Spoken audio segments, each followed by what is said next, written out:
భారతదేశంలో ఫాసిజం ప్రవేశించిందా లేదా, కానీ వీళ్ళందరూ కలిసి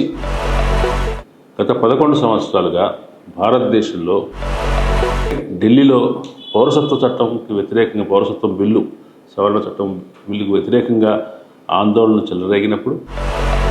దేశవ్యాప్తంగా పౌర సమాజంలో క్రియాశీలంగా ఉన్న వాళ్ళని ఈ మొత్తం వ్యవహారాలకు సంబంధించి, దాని తర్వాత ఒక్కొక్క నిర్బంధంలో ఉన్న వాళ్ళు వాళ్ళ నిర్బంధాలకు సంబంధించిన కొన్ని చిత్రాలను, భారతదేశంలో స్థితిగతులు ఎట్లా ఉన్నాయి తెలుసుకోవాలంటే చివరిలో దానికి ఈ పుస్తకం రూపకల్పనలో స్వయంగా ఈ పుస్తక రూపకర్తలు కూడా హక్కుల గురించి మాట్లాడొద్దు, చందమామను ఎంతకాలం బందీ చేయగలరు, ఆ క్రమంలో, ఆ విడుదలయ్యే క్రమంలో